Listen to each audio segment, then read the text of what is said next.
پلار ته مې درمل اخلم دغه پورې دوکاندار نه. ای ماما زما د پښو سپلی به رانه واخلې؟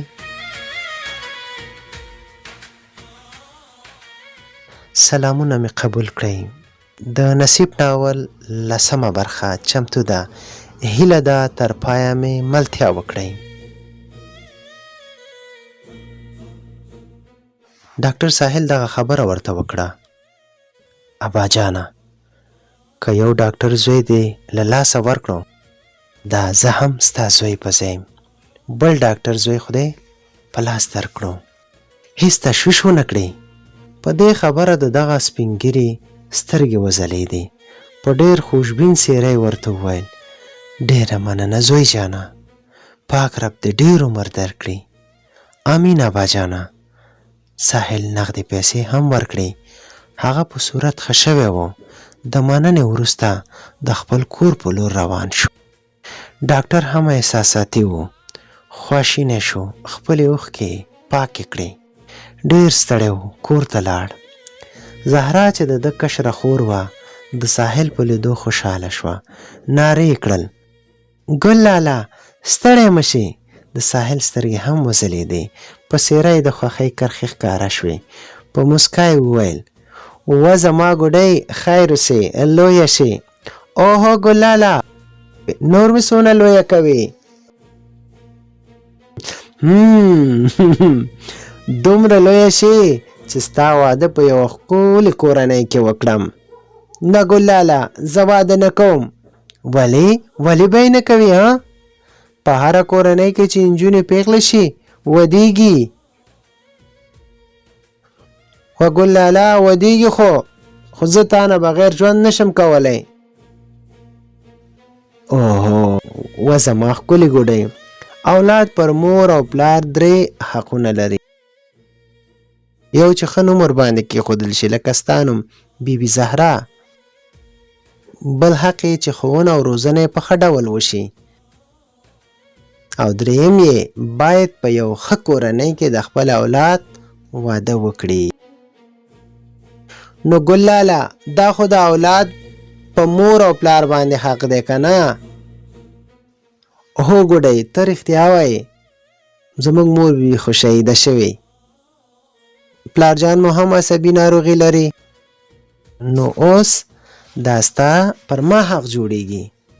تا اورېدلي مشر ورور د پلار په څېر وي. اوهو ګل لالا زما عمر دې هم ستا شي. ته راشه چې ستړی ما تا ته لاچیداره شین چای تیار کړي دي. آخ قربان چای اوس به زما ستړیا بلکل ختمه شي. هله نو ګل لالا ته کټ کې کښېنه زه به درته چای راوړم. ښه بیبي. ای واوره ګوډۍ پلارجان چېرته دی؟ دننه ویده دی ګل لالا. سمه ده بیبي ته چای پیاله کې واچوه زه پلارجان یو ځل ګورم. سمه ده ګل لالا. ساحل دننه کوټې ته لاړ. په پلار یې سترګې وځلېدې. هغه غږ کړل ډاکټره بچې ستړی مه شې. ډاکټر ځواب ورکړ ژوندی اوسې پلارجانه طبیعت دې څنګه دی؟ ښه یمه زوی جانه. پلار یې د واسکټ له جیبه آینه وایستله. مخ ته یې اوچته کړه. لومړی ږیره بیا یې ویښتان وکتل. په خبرو شو زویه لږ اخته مې لوی شوي ښکاري که نه؟ اوهو پلارجانه ما ته هم ښکاري. ته داسې وکړه بیرون راشه یو ځل چای وڅښو بیا درته ویښته او ږیره دواړه جوړوم. پلار یې پاڅېده. جوړه بیرون ووتل. په حویلۍ کې خړ رنګه کټ پروت و. په هغه کې دواړه سره کېناستل. ساحل غږ وکړ و زهرا درغلم ګل لالا. راشه ګوډۍ هغه چای څنګه شو؟ دغه دی راغلم د لاچیدار چایو سره. ساحل کړل مننه خورجانې. پلار یې دې ته په تمه شو چې زما د خوښې چای خو نشته. زهرا تللې وه بیرته د شیدو چایو سره راغله. غږ یې وکړ واخله پلارجانه ستا د خوښې چای دا دی. پلارجانې لومړی مسک شو بیا یې په کخ کخ وخندلې. ساحل هم له خندا شین شو. زهرا هم دیش غاښونه په خندا ښکاره کړل. ټولو یو ځای ښه وخندلې، ځکه چې ساحل پوهېدو چې پلارجان یې شین چای نه بلکې د شیدو چای خوښوي. له پخوا یې یو کارتن د ملپیک شیدې اخیستې وې او خپلې نازولې خورکۍ ته ویلي وو چې پلارجان درنه خفه نشي. ساحل له چایو څخه یو ګوټ وکړ، یې کړل. زهرا ته یې وویل: و زما ګوډۍ، څومره ښکلی چای دې دم کړي. و ګل لالا ته ښکلی چای درته خپله ښکلی جوړیږي. قربان زما زهرا جانې، چای خو ډېره مزه وکړه. اوس باید د پلارجان ویښتان اصلاح کړم. صبر زویه، دغه اخري ګوټ کوم.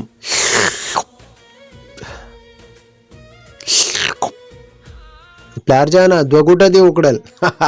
خلاص شو بچې. زهرا لورې واخله بچې، زما پیاله هم تشه شوه. په لاسو دې برکت شه لور جانې، ډېر خوندور چای و.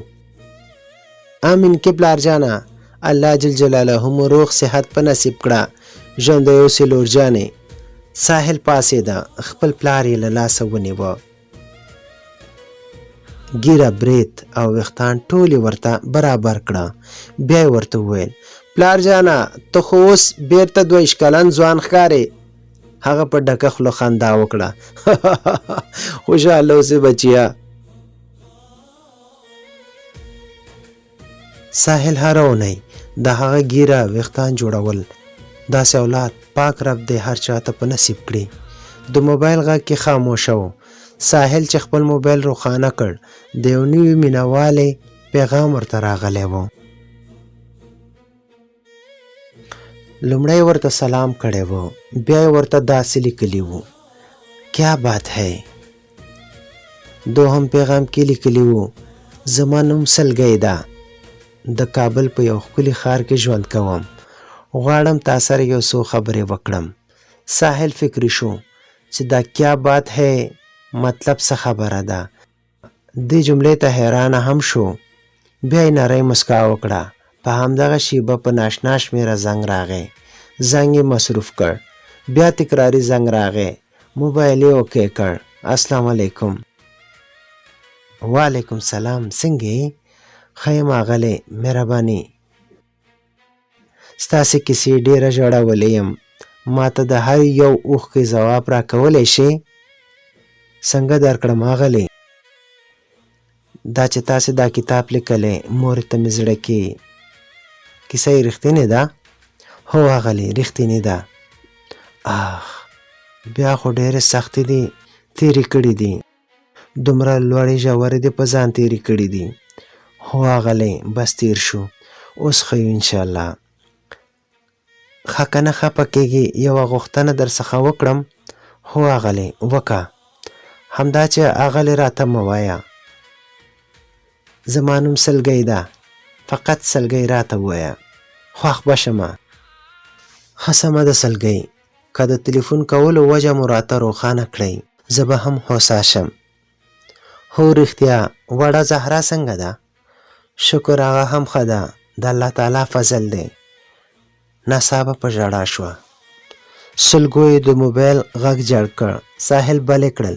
هغې ځواب ورکړ: بخښنه غواړم ډاکټر صاحب، خدای مو وبخښه، د ژړا لامل مو؟ بس ځینې ناخوالې مې را یادې شوې، زړه مې را ډک شو. بیا هم داسې څه خبره وه چې تا وژړل؟ مشره خور مې را سره قص کوي، پلار هم په نه خبر را سره جنګ کوي. زړه مې غواړي ځان وژنه وکړم، خو ستا کیسه مې مکمل ولوستله، نو خپلې ستونزې راته ډېرې کمې ښکاره شوې. تاسې ډېره مبارزه کړې ده، ډېرې ستونزې مو لیدلې دي. ما به وختي ځان وژنه کړی وای، خو ستاسو دغه کتاب ژغورلی یمه. په دې خوشحاله شوم سلګۍ چې مثبت فکر مو کړی. بل خوا ځان وژنه حرامه ده، باید مبارزه وکړو. همدا ستونزې دي چې موږ ته تجربه کیږي، درس هم راکوي. هو محترم، مننه کوم. یوه هیله لرم، پوره کوئ یې راته؟ مهرباني، که له وسه مې پوره وي انشاءالله ضرور. له تېرې یوې میاشتې راهیسې ما درته میسجونه کړي او بیرته مې ډیلیټ کړي. هیله ده که میسج جواب نشي راکولی نو په اونۍ کې یو ځل موبایل ته مې ځواب ورکوئ. واوره سلګۍ بیبي، داسې ده چې مصروفیتونه وي. د تېرو میسجونو راته بخښنه وکړه او انشاءالله کوشش کوم تا سره په اونۍ کې یو ځل په تماس کې شم. اوس نور ووایه. بس همدغه احسان را باندې وکړئ. مننه به مو وي. غواړم ژوند وکړم خو کول یې راته ستونزمن دي. ستاسو کیسې ماته ډېره حوصله راکړې نو د دې په خاطر مې درڅخه هیله وکړه. ضرور به ستا هیله پوره شي. مننه کوم محترم چې تاسې وخت راکړو. هیله کوم کومه خبره نه ده. ای واوره ډاکټر صاحب، یوه خبره بله. اورمه، مهرباني وکړئ. دا چې غواړم کله درته زنګ ووهم لومړی سلام ورپسې کیا بات ہے وایم. عادت مې دی، په دې رانه خفه نشي. ساحل نری مسکا وکړه، ویلې سمه ده کوئی بات نہیں ہے.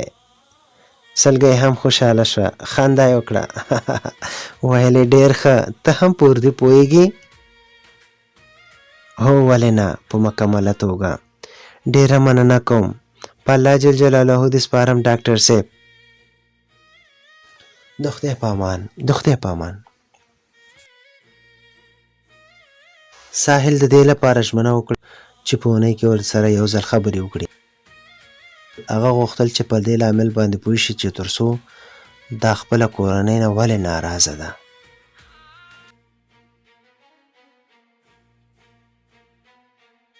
ساحل لاړو هغه ټولو خپرندوی ټولنو ته چا سره چې د ده کتابونه یا لیکلي اثار پراته وو. لومړی چاپ مورو ته مې زړه کې یاد ناول د لیکوال لومړنی لیکلی اثار وو چې د ډېرو سختو او لړو ژورو سره یې مخ کړی وو. د دغه کتاب د چاپولو لپاره هیڅ یوه خپرندوی ټولنه آماده نه وه چې دغه ناول چاپ کړي، تر دې چې د وخت والي پورې هم لاړ. بیا خو د والي سره لیدل هم اسانه چیرته وو. دا کیسه نه وه چې سیده لاړې او والي سره دې وکتل. لنډه دا چې ډېره مشکله وه. حمزه په نوم یو محصل و. هغه ساحل ته وویل وروره اول لاړ شه د والي معاونه صاحبې سره وګوره، شاید هغه درته یوه نیکه مشوره درکړي. ساحل ها وکړل. سمدستي د هغه په خبره عمل وکړ. د معاونې لیدو ته د هغې دفتر ته ولاړ. په لومړي ورځ ونه شو، په دوهمه ورځ بیا ورغی. په قطار کې ورته ودرېده. نمبر یې راغی. له دننه غږ پورته شو. ساحل څوک دی؟ دننه راشئ. هغه دهلیز کې ناهیلی ولاړ و. سر یې ښکته و.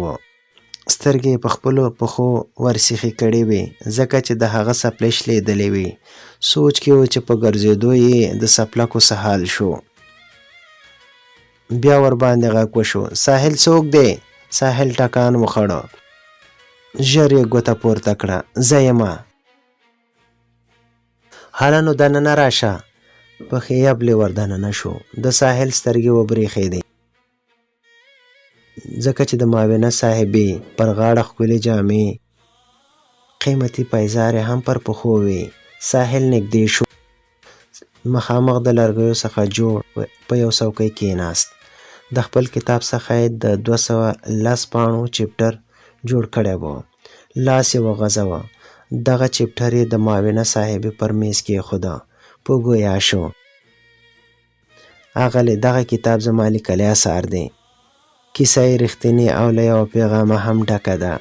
یاد کتاب مې په 8 کالو کې په ډېرو سختو ستونزو کې بشپړ لیکلی دی.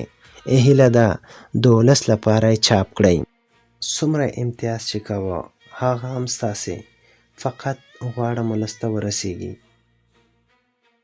زه پوهه شومه. ګوره ساحله، زما خپله ډېر مصارف دي، وسه مې نه کېږي. ته والي صاحب ته ووایه، شاید هغه یې درته چاپ کړي. ساحل د هغې منفي ځواب په اورېدو د ناهیلۍ نرۍ مسکا په خپل دردېدلې څېره تېره کړه. هغه غلی پاڅېده او لاړ. په دغه ځواب سره 2 ورځې وروسته والي صاحب ته هم لاړ. د هغه ځواب هم منفي و. لنډه دا چې د هر لوړپوړي چارواکي او خپرندویو ټولنو په کاري ادارو کې له هغوی سره ناسته وکړه، خپل اقتصادي ستونزې هم له هغوی سره شریکې کړې چې دغه کتاب یو څوک خو ورته چاپ کړي. دا به یې هم هر چاته ویل چې تاسې به تاوان ونه کړئ، له چاپ څخه وروسته ټوله ګټه هم واخلئ، فقط یاد ناول راته چاپ کړئ تر څو ولس له لوستلو څخه یې برخمنه شي. پورته ذکر شوو اشخاصو د ټولو ځوابونه منفي وو، پرته د یو لیکوال چې نوم یې نه یادوم. د کتاب PDF فایل یې راڅخه وغوښت، ور مې کړ، هغه مکمل ولوست. 3 ورځې وروسته راسره کېناست. مشوره یې داسې وه: ګوره ډاکټر صاحب، زه غواړم ستا کتاب چاپ کړم، خو لیکوال به یې زه یم. د دې خبرې سره د ساحل ویښتان زیږ شول، تندی یې تریو کړ، ویې ویل: څه؟ ومې ویل لیکوال به یې زه شم. مننه، که دا خبره تا 3 ورځې مخکې راته کړې وای نو شاید دغه 3 ورځې وخت به مې نه ضایع کېده. هیله ده کتاب مې راکړئ. سمه ده، واخلئ خپل کتاب. کتاب یې ورکړ. ساحل په خپله لاره ولاړ. ارمانه بیا څه وشو؟ وروبینه جانې، ساحل ډېرې لوړې ژورې ولیدې، بس خدای جل جلاله ورته لویه حوصله ورکړې وه. په یو نوي پلان یې پیل وکړ. د نصیب ناول 10مه برخه همدومره وه. تر بیا چې د 11مې برخې سره ستاسې په خدمت کې حاضرېږم، پاک الله مو مل شه. कितना हसी चेहरा, कितनी प्यारी